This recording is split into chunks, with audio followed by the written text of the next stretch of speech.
Hello students. तो स्वागत है आप सभी का 9th क्लास के गणित एनसीईआरटी में। तो स्टूडेंट्स, हम लोग पढ़ रहे थे 9th क्लास का गणित, जिसमें हम लोग लेक्चर 1 में हम लोग इसके सिलेबस के बारे में जाना था, जिसमें टोटल अध्याय थे 15, जिसमें कुल अध्याय कितने थे 15। तो जिसमें पहला अध्याय था संख्या पद्धति। ठीक है, तो आज की इस वीडियो पार्ट 1 में हम लोग पढ़ेंगे संख्या पद्धति के बारे में। ठीक है, तो हम लोग सबसे पहले देखेंगे संख्या पद्धति क्या होता है और संख्याएं कितने प्रकार की होती है। इन सब चीजों के बारे में हम लोग इस वीडियो में सीखेंगे। ठीक है, तो यह वीडियो पार्ट 1 है। तो स्टूडेंट्स, अगर आप लोग इसका नोट्स डाउनलोड करना चाहते हैं तो आप लोग टेलीग्राम चैनल से जुड़ जाइए। टेलीग्राम चैनल का लिंक आपको डिस्क्रिप्शन में मिल जाएगा, आप लोग वहां से ज्वाइन हो सकते हैं। ठीक है, तो स्टूडेंट्स, आप लोग इस वीडियो को अंत तक देखिए, और अगर वीडियो पसंद आए तो वीडियो को एक लाइक, एक प्यारा सा कमेंट, और अगर आप चैनल पर नए हैं तो चैनल को सब्सक्राइब कर लीजिए, और अपने दोस्तों में इस वीडियो को ज़्यादा से ज़्यादा शेयर कीजिए, क्योंकि इस चैनल पर आपको पूरा बेसिक से पढ़ाया जाएगा और हर चीज़ आपको पूरा डिटेल में समझाया जाएगा। ठीक है, तो चलिए इस वीडियो को स्टार्ट करते हैं। तो देखिए स्टूडेंट्स, यह संख्या पद्धति का वीडियो पार्ट 1 है। ठीक है, तो इसमें हम लोग सबसे पहले देखेंगे संख्या पद्धति का डेफिनेशन, यानी संख्या पद्धति किसे कहते हैं।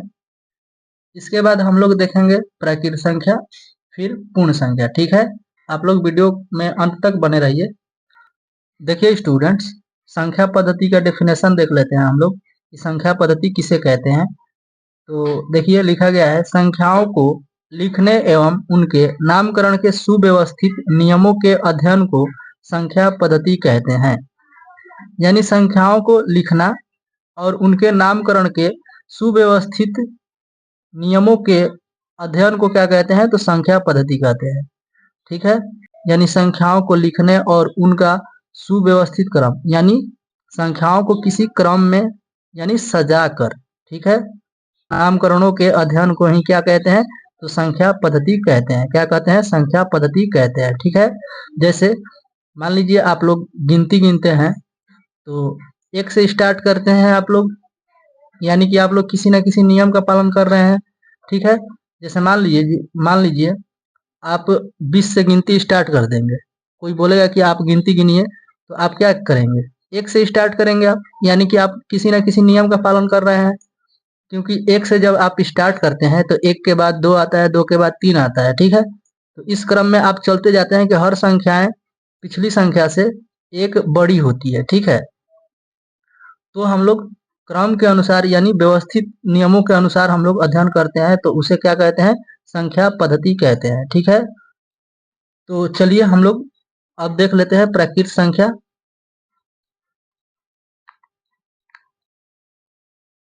देखिए स्टूडेंट्स, ये है प्राकृत संख्या, और देखिए प्राकृत संख्या को इंग्लिश में नेचुरल नंबर बोलते हैं। ठीक है, तो देखिए इसका डेफिनेशन है, गिनती गिनने की संख्याओं को प्राकृत संख्या कहते हैं।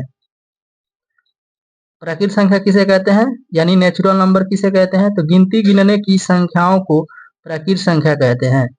इसके संग्रह को n से दर्शाते हैं, यानी कि प्राकृत संख्याओं को किससे सूचित किया जाता है, तो n से सूचित किया जाता है। और ध्यान रहे ये बड़ा N है, कैपिटल N। ठीक है, तो हम लोग प्राकृत संख्या को किससे सूचित करते हैं, तो बड़े N से सूचित करते हैं। ठीक है, तो जैसे देख लीजिए गिनती क्या होता है, तो आप लोग जानते हैं गिनती यानी कि 1 से स्टार्ट होगा, 2 3 4 5 6 7 8 डॉट डॉट डॉट अनंत तक जाएगी ये संख्या, और इसी संख्या को क्या कहते हैं, तो नेचुरल नंबर कहते हैं, जिसको n से सूचित किया जाता है। ठीक है, तो स्टूडेंट्स आप लोग समझ गए कि ये क्या होती है, प्राकृत संख्या होती है। ठीक है, यानी गिनती गिनने की संख्या को क्या कहते हैं, प्राकृत संख्या। और अगर आपसे पूछा जाए कि इन्हें देख करके आप बताइए कि इनमें सबसे छोटी कौन सी संख्या है, तो आपका जवाब होगा कि 1 जो है सबसे छोटी है। क्या है, तो सबसे छोटी है। ठीक है, यानी हम कह सकते हैं कि सबसे छोटी प्राकृत संख्या क्या होती है, तो 1 होती है। ठीक है, और हम अगर बात करें कि सबसे बड़ी संख्या क्या होती है, यानी सबसे बड़ी प्राकृत संख्या क्या होती है, तो आप कहेंगे इसमें 6, जबकि 6 आपका आंसर गलत है।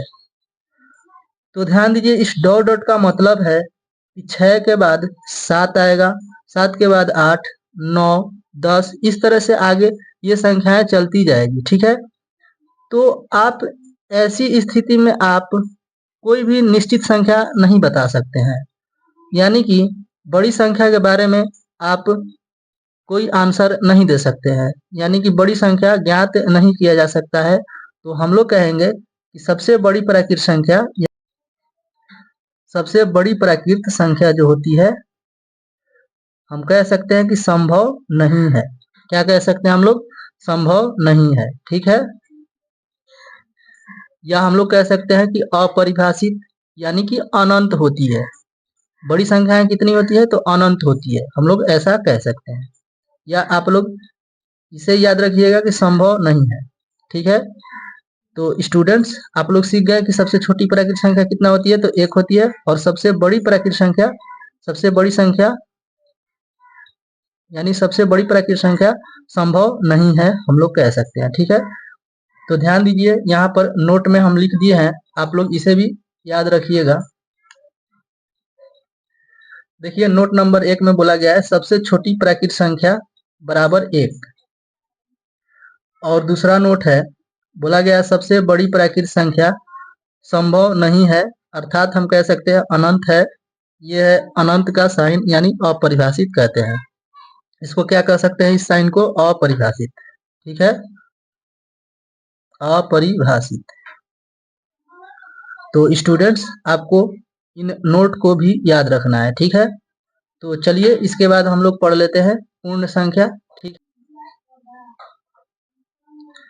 देखिए स्टूडेंट्स, पूर्ण संख्याओं को इंग्लिश में होल नंबर्स कहते हैं। तो देखिए इसका डेफिनेशन है, शून्य से लेकर गिनती की सभी संख्याओं को पूर्ण संख्या कहते हैं। शून्य से लेकर गिनती की सभी संख्याओं को पूर्ण संख्याएं कहते हैं।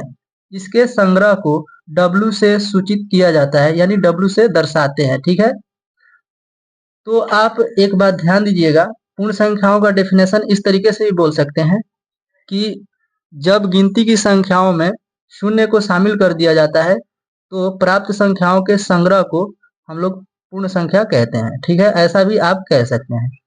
जैसे आप देख लीजिए, W से किसको सूचित किया जाता है, तो पूर्ण संख्या को। तो W हो गया गिनती की संख्याओं में, कहां से, तो शून्य से लेकर गिनती की सभी संख्या। तो देखिए ये हो गया शून्य, और ये हो गई गिनती की संख्या। तो जो ये संग्रह बनेगा, संख्याओं का ये जो संग्रह बनेगा, इस संग्रह को हम लोग क्या कहते हैं, पूर्ण संख्या कहते हैं। आप इसे ध्यान से देखिए, इसमें सभी प्राकृत संख्याएं हैं और एक शून्य है, यानी कि जब प्राकृत संख्याओं में शून्य शामिल हो जाता है, तो प्राप्त संग्रह को हम लोग कहते हैं पूर्ण संख्या। ठीक है, और आप लोग एक बात ध्यान दीजिए कि इसमें हम लोग देख रहे हैं कि सबसे छोटी कौन सी संख्या है, तो इसमें सबसे छोटी पूर्ण संख्या कौन सी होगी, बताइए। सबसे छोटी पूर्ण संख्या कौन सी होगी, तो शून्य। क्या होगी, शून्य।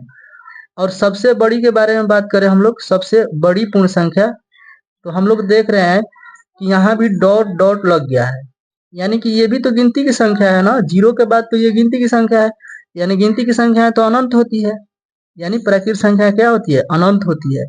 तो हम लोग कह सकते हैं 4 के बाद जो 5 आएगा, और 5 के बाद तो 6 आएगा।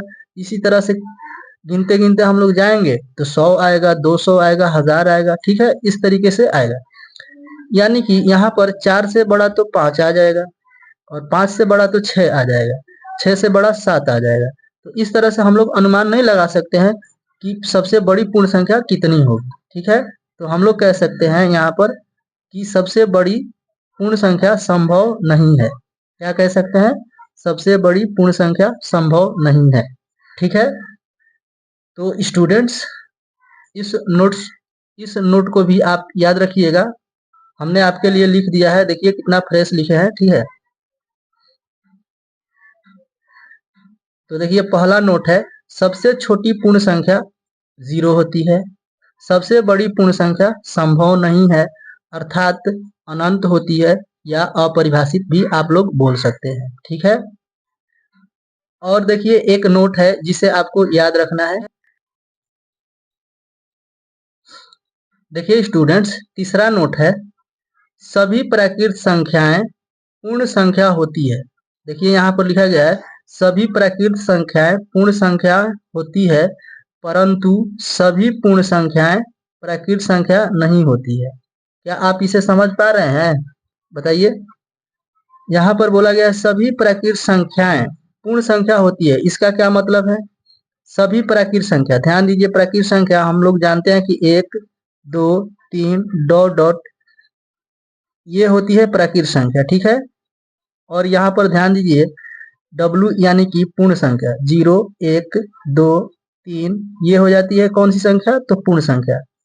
यहाँ पर बोला गया है सभी प्राकृत संख्याएं पूर्ण संख्या होती है, यानी कि ये सभी संख्याएं इसमें होती है। तो ध्यान दीजिए ये बिल्कुल सही बात है, यानी कि सभी प्राकृत संख्याएं इसमें है। तो हम लोग कह सकते हैं कि सभी प्राकृत संख्याएं पूर्ण संख्या होती है, परंतु ये शून्य ये प्राकृत में नहीं है। तो हम लोग क्या कह सकते हैं कि सभी पूर्ण प्राकृत नहीं होते हैं।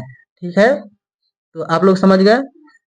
जैसे में आप लोग एक एग्जांपल देख सकते हैं, शून्य जो है ये पूर्ण संख्या है लेकिन प्राकृत संख्या नहीं है। ठीक है। तो स्टूडेंट्स ये हो जाता है संख्या पद्धति में बेसिक। ठीक है। तो स्टूडेंट्स उम्मीद करते हैं कि आप लोग बहुत ही अच्छे से समझ पाए होंगे। अगर फिर भी किसी तरह का डाउट रहता है तो आप लोग कमेंट कर सकते हैं, जिसका जवाब आपको मिल जाएगा।